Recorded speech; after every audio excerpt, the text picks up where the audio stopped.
მოგესალმებით ყველას, ძალიან მიხარია რომ კიდევ ერთი ვიდეოთი დაგიბრუნდით. სანამ ჩემს ვიდეოს თემაზე გადავალთ, მინდა გითხრათ რომ თუ მოგწონთ ჩემი ვიდეოები, თუ თვლით რომ უნდა გავაგრძელო ვიდეოების ჩაწერა დიაბეტზე, ძალიან გთხოვთ რომ დამიტოვოთ კომენტარები თუ რა თემასთან დაკავშირებით გსურთ ვიდეოს და ეპიზოდის მოსმენა.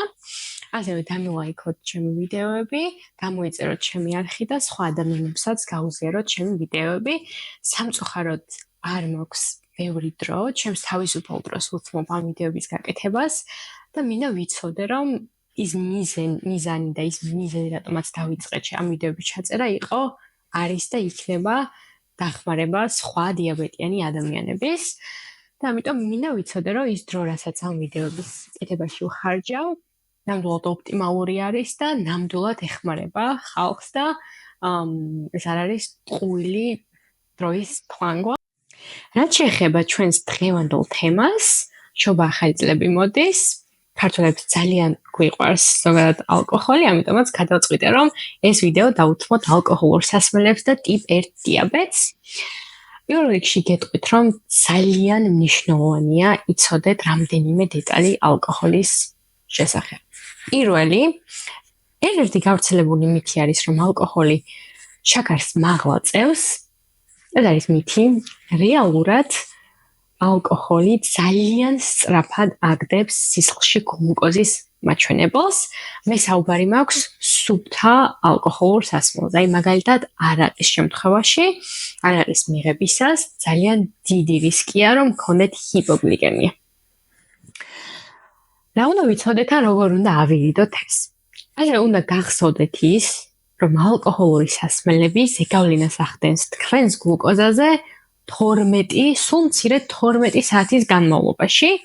არ მოგესმათ, ალკოჰოლურ სასმელს შეუძლია ზეგავლენა მოახდინოს თქვენს ორგანიზმზე 12 საათის განმავლობაში, ეს არის სულ მცირე.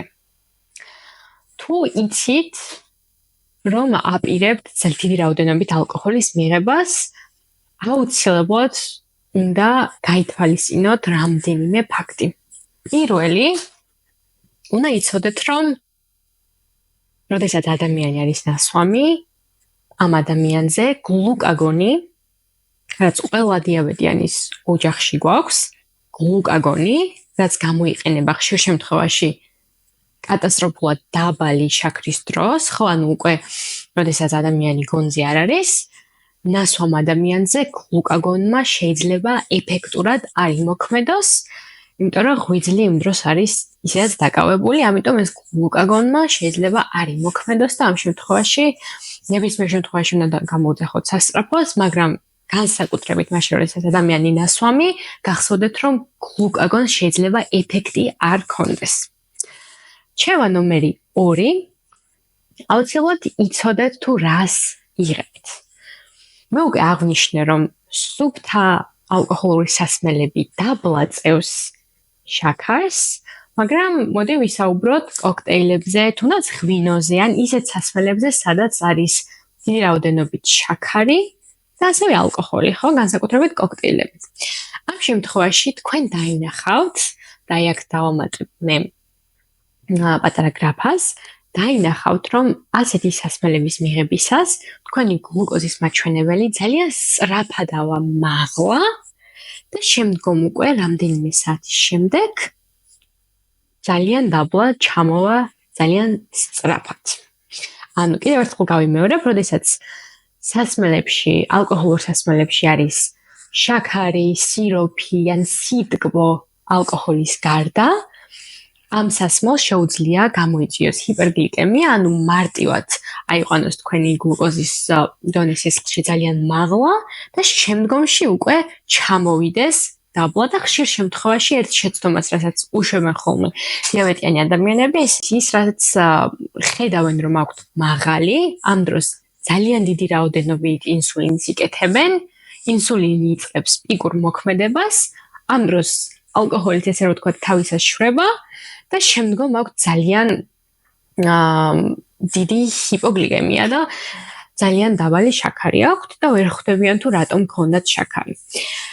რა შეიძლება გავაკეთოთ, რომ ესეთი რამ ავიდოთ თავიდან? პირველ რიგში თუ იცით, რომ გინდათ ალკოჰოლური სასმელის მიღება, აუცილებლად მიირთვით ეს სასმელი ისეთი ადამიანების გარემოცვაში, რომლებიც ინფორმირებული არიან დიაბეტზე. ძალიან მნიშვნელოვანია ეს ყველაფერი მართლა. ახალს უნდა გქონდეს ინფორმაცია თუ რა უნდა გააკეთონ იმ შემთხვევაში, თუ თქვენ დაგჭირდათ დახმარება. მეორე, მიიღეთ საკვები. განსაკუთრებით თუ თქვენ აპირებთ სუფთა ალკოჰოლური სასმელების მიღებას, აუცილებლად გჭირდებათ ნახშირწყლების, ცილების და ცხიმების მიღება. ეს შეიძლება იყოს უბრალოდ ნახშირწყლები, მაგრამ საკვები აუცილებლად გჭირდებათ, რომ არ გამოიწვიოს ალკოჰოლურმა სასმელმა ჰიპოგლიკემია. მესამე, შეგიძლიათ თუ ინსულინი ტუმბოს მომხმარებელი ხართ, ინსულინი ტუმბოს ბაზალური მაჩვენებელი, უბრალოდ ბაზალი მთელი ღამის განმავლობაში შეამციროთ, ეს თქვენზე არის დამოკიდებული. შეგიძლიათ 50%-ით შეამციროთ, შეგიძლიათ 60%-ით შეამციროთ. თუ თქვენ არ მოიხმართ ინსულინი ტუმბოს, ამ შემთხვევაში შეგიძლიათ რომ ნაკლები ბაზალური ინსულინი გაიკეთოთ, ანუ თქვენ შემთხვევაში ნაკლები გრძელი მოქმედების ინსულინი გაიკეთოთ, რომ დილით არ მოგცეთ ჰიპოგლიკემია. რა თქმა უნდა, ამას თავისებური ეფექტი ექნება უკვე მეორე დღეზე. შეიძლება დღის განმავლობაში მოგცეთ მაღლები, მაგრამ ძალიან ხშირად, როდესაც დიდი რაოდენობით ალკოჰოლს მიირთმევენ, დილაობით შეიძლება ჰიპოგლიკემიამ გავაღვიძოთ და ეს ნამდვილად შეიძლება იყოს ალკოჰოლის დამსახურება. გისურვებთ ბედნიერ შობა ახალ წელს და დამიწერეთ კომენტარებში თუ სხვა თემაზე გსურთ ინფორმაციის